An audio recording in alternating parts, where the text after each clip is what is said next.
The debate में आपका स्वागत है।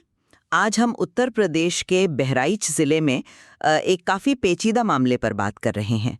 ये वक्फ संख्या 42 से जुड़ा एक भूमि विवाद है। मामला कैसरगंज तहसील के वेरी महेशपुर गांव की ज़मीन का है। गाटा संख्या 240, जो पहले गाटा संख्या 348 थी। और ख़ास बात यह है कि ये ज़मीन सरकारी रिकॉर्ड में बाकायदा वक्फ संपत्ति के तौर पर दर्ज है। मतलब ऐसी संपत्ति जो हमेशा के लिए समझिए धार्मिक या चैरिटेबल कामों के लिए समर्पित है। हाँ, और जो जानकारी हमारे पास है उससे पता चलता है कि इस वक्फ जमीन को कुछ लोगों ने कथित तौर पर फर्जी वरासत यानी नकली उत्तराधिकार के कागजात बनवाकर अपने नाम करवा लिया है। बिल्कुल। और इसी पर गांव के कुछ लोगों ने और एक समाज सेवी हैं समाल अहमद, उन्होंने आपत्ति जताई है और मतलब जांच की मांग की है। तो आज हमारी बहस का जो मुख्य सवाल है वो ये है कि क्या ये बहराइच वाला मामला मुख्य रूप से कुछ लोगों की सोची समझी धोखाधड़ी है, या फिर ये भारत में खासकर यूपी में वक्फ संपत्तियों की सुरक्षा और मैनेजमेंट में जो मतलब गहरी सिस्टमिक कमजोरियां हैं उनकी तरफ इशारा करता है। देखिए, मैं ये पक्ष रखूंगी कि ये मामला मुख्य रूप से कुछ खास लोगों द्वारा कानून तोड़ने और धोखाधड़ी करने का है। और मेरा तर्क इस पर रहेगा कि ये घटना सिर्फ कुछ लोगों की धोखाधड़ी भर नहीं है। ये असल में वक्फ संपत्तियों के एडमिनिस्ट्रेशन और सुरक्षा के लिए जो पूरा सिस्टम जिम्मेदार है उसमें मौजूद काफी चिंताजनक प्रणालीगत खामियों को उजागर करती है, जिनकी वजह से ही ऐसी धोखाधड़ी मुमकिन हो पाती है। देखिए, मेरे विचार में तो बहराइच का ये जो खास मामला है, वक्फ संख्या 42, घाटा संख्या 240, ये धोखाधड़ी का एक बिल्कुल साफ मतलब क्रिस्टल क्लियर उदाहरण है। सारे इशारे फर्जी विरासत दस्तावेजों के इस्तेमाल की तरफ ही जा रहे हैं। अगर आप सोर्स मटेरियल को देखें तो पता चलता है कि 2003 में 5 लोग, अतीकुल्ला, खलील अहमद, तुफैल अहमद, मोहम्मद सफ़ीउल्लाह, जिनके बारे में कहा गया है कि वो वकील भी हैं, और कमरुल निशा, इन सब ने खुद को जो मूल सरवराकार थे अब्दुल्ला उर्फ छंगा, उनका वारिस बताकर ये वक्फ जमीन अपने नाम करवा ली। ये तो सीधे सीधे वक्फ एक्ट 1995 की जो मूल भावना है और जो उसके प्रावधान हैं उनका खुला उल्लंघन है। कानून साफ कहता है कि एक बार कोई संपत्ति वक्फ हो गई तो वो अहस्तांतरणीय है। मतलब न उसे बेचा जा सकता है, न वो किसी की निजी विरासत बन सकती है। वो हमेशा के लिए समझिए अल्लाह के नाम या जनहित के लिए समर्पित है। और जो समाल अहमद ने डीएम साहब को आवेदन दिया है और उसके साथ जो कागजात लगाए हैं, खास तौर पर आकार पत्र 41 और 45 जो सरकारी रेवेन्यू रिकॉर्ड हैं और साफ दिखाते हैं कि जमीन वक्फ है, ये तो धोखाधड़ी के पुख्ता दस्तावेजी सबूत हैं। और तो और एक आरोपी सफ़ीउल्लाह का ये कहना कि मेरा कुछ नहीं होगा, ये उनके दुस्साहस को और मतलब इस काम के पीछे जो जानबूझकर किया गया इरादा है उसे दिखाता है। इसलिए मेरा मानना है कि हमारा फोकस इसी धोखाधड़ी को परत दर परत खोलने, रेवेन्यू रिकॉर्ड में ये जो गैर कानूनी एंट्री हुई है उसे रद्द करवाने और इसमें जो भी दोषी हैं उन्हें कानून के दायरे में लाकर सजा दिलाने पर होना चाहिए। कानून तो है और साफ है, कमी बस उसके सख्ती से लागू होने में है। मैं आपकी बात समझ रहा हूं और मानता भी हूं कि पहली नज़र में धोखाधड़ी के साफ सबूत दिख रहे हैं, उन्हें अनदेखा नहीं किया जा सकता। लेकिन मेरा सवाल थोड़ा मतलब गहरा है। मैं इस बात पर फोकस करना चाहता हूं कि आखिर इस तरह की धोखाधड़ी हो कैसे पाई। क्या ये सिर्फ कुछ चालाक लोगों का काम है, या ये उस सिस्टम की नाकामी है जिसे ऐसी संपत्तियों की हिफाजत करनी चाहिए थी? ये बात अपने आप में मतलब हैरान करने वाली है कि एक बाकायदा दर्ज वक्फ संपत्ति को रेवेन्यू रिकॉर्ड में निजी लोगों के नाम पर सफलतापूर्वक दर्ज किया जा सका। ये प्रोसेस बिना किसी रोक टोक के कैसे पूरा हो गया? ये तो सीधे सीधे लोकल लेवल पर रेवेन्यू अधिकारियों की मिलीभगत की तरफ इशारा करता है, या कम से कम उनकी तरफ से भयंकर प्रशासनिक लापरवाही और समझिए अपने काम के प्रति उदासीनता दिखाता है। उत्तराधिकार के दावों का वेरिफिकेशन क्यों नहीं हुआ? वक्फ रजिस्टर से मिलान क्यों नहीं किया गया? ये खबरें तो मतलब आम बात हो गई हैं। बहराइच का ये मामला वक्फ संख्या 42 एक बार फिर वक्फ संपत्तियों की निगरानी में कमी, उनके रिकॉर्ड्स के अधूरे या पुराने रखरखाव और पूरी प्रक्रिया में ट्रांसपेरेंसी की कमी को उजागर करता है। इसलिए मेरा मानना है कि सिर्फ व्यक्तिगत दोषियों को सजा दिलाने पर फोकस करना काफ़ी नहीं है। हमें उन सिस्टमिक कमजोरियों पर ध्यान देना होगा जिन्होंने इस तरह की धोखाधड़ी को न सिर्फ मुमकिन बनाया बल्कि शायद उसे फलने फूलने का मौका भी दिया। असली सवाल ये है कि ऐसा सिस्टम क्यों है जहां वक्फ जैसे मतलब इतने महत्वपूर्ण रिकॉर्ड्स के साथ इतनी आसानी से छेड़छाड़ की जा सकती है और वो सालों तक पकड़ में भी नहीं आती। देखिए, सिस्टम में सुधार की गुंजाइश तो हमेशा होती है, ये मैं मानती हूँ। लेकिन हमें इस खास मामले की जो प्रकृति है उसे नज़रअंदाज नहीं करना चाहिए। ये कोई गलती से हुई चूक नहीं लगती, बल्कि एक जानबूझकर प्लान करके की गई धोखाधड़ी का मामला लगता है, जैसा आपने भी कहा और सोर्स में भी इशारा है। इसमें एक ऐसा व्यक्ति शामिल है जिसे शायद कानूनी दांवपेच की जानकारी है, मोहम्मद सफ़ीउल्लाह, जो वकील बताए जा रहे हैं। फर्जी विरासत नकली उत्तराधिकार के दावे तैयार करना, ये एक खास तरीका था जिसका इस्तेमाल साफ तौर पर वक्फ एक्ट के प्रावधानों को समझिए बाईपास करने के लिए किया गया। इसलिए पहला ध्यान तो उन लोगों के कामों, उनकी नीयत और उनकी गैर कानूनी एक्ट्स पर होना चाहिए। उन्होंने कानून तोड़ा है और उन्हें उसके नतीजे भुगतने ही होंगे। अगर हम हर मामले में सिर्फ सिस्टम की खामियों को दोष देते रहेंगे तो फिर व्यक्तिगत जवाबदेही का जो सिद्धांत है वो तो कमजोर पड़ जाएगा। क्या इसका ये मतलब है कि अगर सिस्टम कमजोर है तो लोग धोखाधड़ी करने के लिए आजाद हैं? नहीं, व्यक्तिगत जवाबदेही से इनकार का तो सवाल ही नहीं उठता। जिन लोगों ने गलत किया है उन्हें यकीनन कानून का सामना करना चाहिए। लेकिन मेरा सवाल वही का वही है, क्या ऐसी प्लान की हुई धोखाधड़ी जिसमें शायद कानूनी जानकारी का भी इस्तेमाल हुआ हो, बिना किसी सिस्टमैटिक फेलियर के कामयाब हो सकती थी? सोचिए, 2003 में ये वरासत दर्ज हुई और मामला अब जाके सामने आया है। इतने साल ये कैसे छिपा रहा? वरासत के दावे को मानने से पहले रेवेन्यू अधिकारियों ने क्या कदम उठाए? क्या उन्होंने वक्फ बोर्ड से कांटेक्ट किया? क्या उन्होंने मूल सरबराहकार के रिकॉर्ड चेक किए? वक्फ बोर्ड, जिसका पहला काम ही वक्फ संपत्तियों की सुरक्षा और निगरानी करना है, उसकी इस पूरे मामले में क्या भूमिका रही? क्या बोर्ड रेगुलरली अपनी संपत्तियों का कोई ऑडिट या फिजिकल वेरिफिकेशन नहीं करता? सोर्स मटेरियल में जो मिलीभगत का शक जताया गया है वो ऐसे ही हवा में नहीं है। ये इसी तरफ इशारा करता है कि शायद निचले लेवल पर कुछ अधिकारियों ने जानबूझकर या लापरवाही में इन फर्जी दावों को मंजूरी दे दी। ये सिर्फ व्यक्तिगत अपराध का मामला नहीं है, ये कमजोर, अपारदर्शी और शायद भ्रष्टाचार की आशंका वाले सिस्टम का लक्षण है।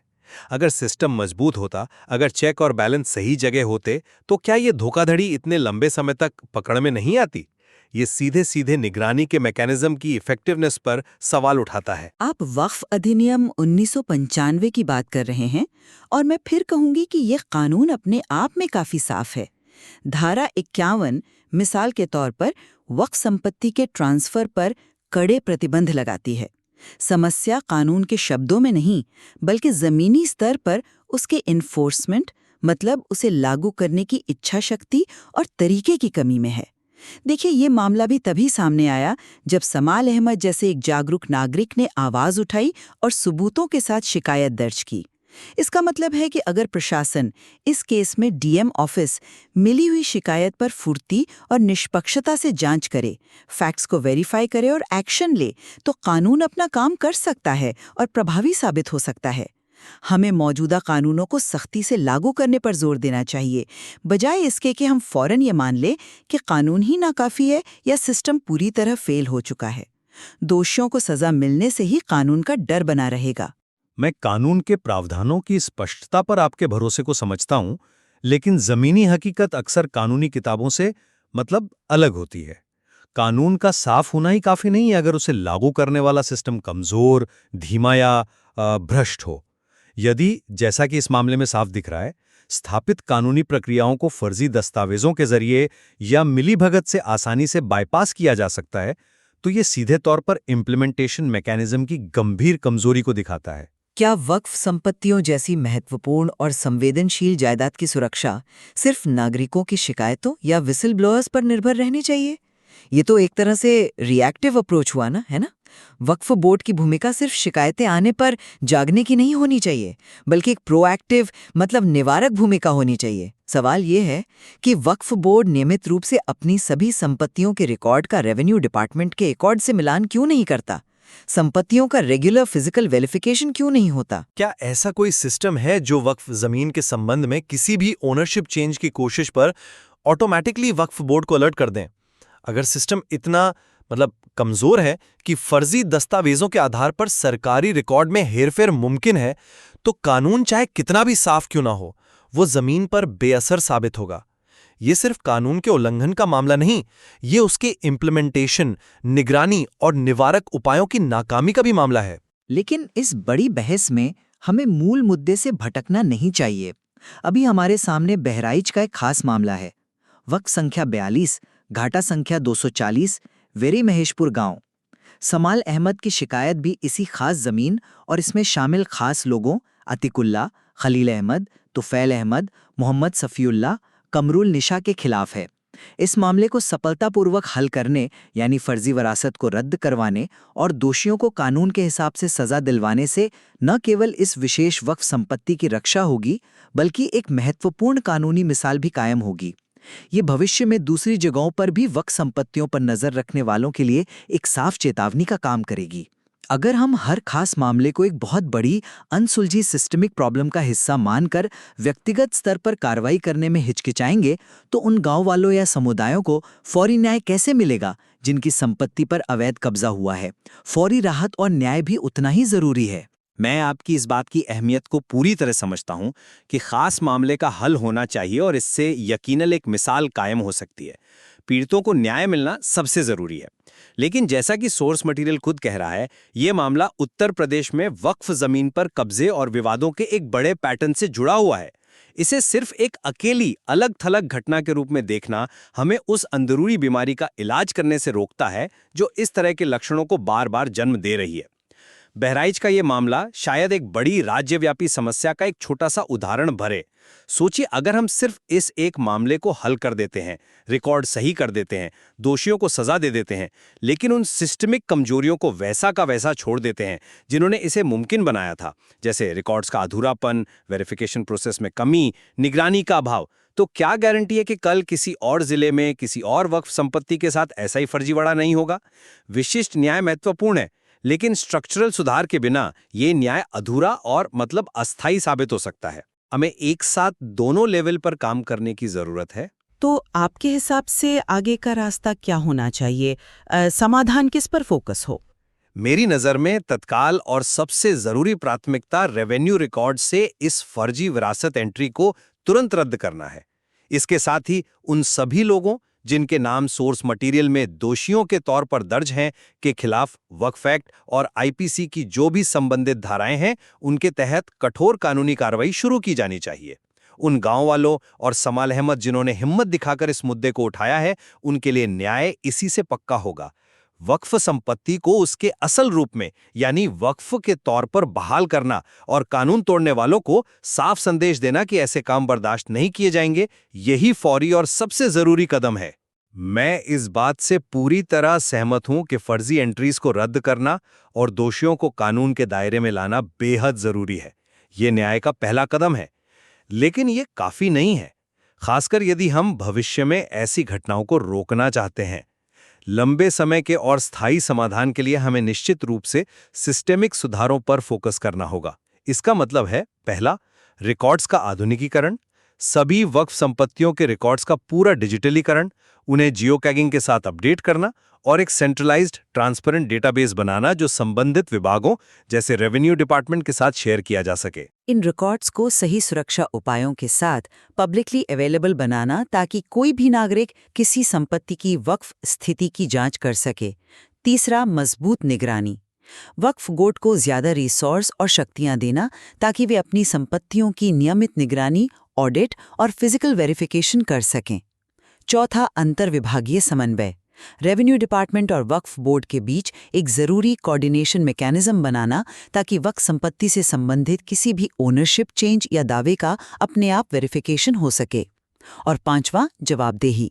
लोकल रेवेन्यू अधिकारियों और वक्फ इंस्पेक्टरों की लापरवाही या मिलीभगत के मामलों में उनकी जवाबदेही तय करने के लिए साफ प्रक्रियाएं बनाना। और पांचवा, जवाबदेही। सजा महत्वपूर्ण है, ये गलत काम करने वालों को सबक सिखाती है, लेकिन रोकथाम और सिस्टम में सुधार उससे भी ज्यादा जरूरी है ताकि ऐसे अपराधों का मौका ही कम से कम हो जाए। तो संक्षेप में कहूं, मेरा पक्ष ये है कि बहराइच का ये वक्फ भूमि विवाद मुख्य रूप से कानून के जानबूझकर उल्लंघन और एक सोची समझी धोखाधड़ी का साफ मामला है। यहाँ तत्काल और प्राथमिक ध्यान कानूनी प्रक्रिया का सख्ती से पालन करते हुए रिकॉर्ड को सही करने, वक्फ संपत्ति को फिर से स्थापित करने और इसमें शामिल दोषियों को जवाबदेह ठहराने पर होना चाहिए, ताकि वक्फ की पवित्रता और कानून के शासन का सम्मान बना रहे। वहीं दूसरी ओर मेरा निष्कर्ष ये है कि ये घटना हमें सिर्फ व्यक्तिगत अपराध से आगे देखने और वक्फ संपत्तियों की सुरक्षा के लिए जिम्मेदार मौजूदा प्रशासनिक और कानूनी ढांचे की प्रभावशीलता पर गंभीरता से दोबारा सोचने के लिए मजबूर करती है। व्यक्तिगत जिम्मेदारी तय करना जरूरी है, लेकिन इसके साथ साथ हमें उन गहरी सिस्टमिक कमजोरियों को पहचान कर उन्हें दूर करने की तत्काल जरूरत है, जो ऐसी धोखाधड़ी को न केवल इजाजत देती हैं बल्कि शायद बढ़ावा भी देती हैं, ताकि भविष्य में हमारी ये साझा विरासत सुरक्षित रह सके। ये तो साफ है कि बहराइच में वक्फ संख्या 42 से जुड़ा ये मामला मतलब सतही नहीं है। ये कई जटिल कानूनी, सामाजिक और प्रशासनिक सवाल खड़े करता है, जिन पर गहराई से सोचने की जरूरत है। बिल्कुल। आज की हमारी बातचीत ने इस मुद्दे के कम से कम 2 महत्वपूर्ण पहलुओं को सामने रखा है, और सोर्स मटेरियल में यकीनन और भी कई परतें होंगी जिन पर आगे भी बात हो सकती है। इन अलग-अलग दृष्टिकोणों को समझना ही इस जटिल मुद्दे की पूरी तस्वीर को समझने की दिशा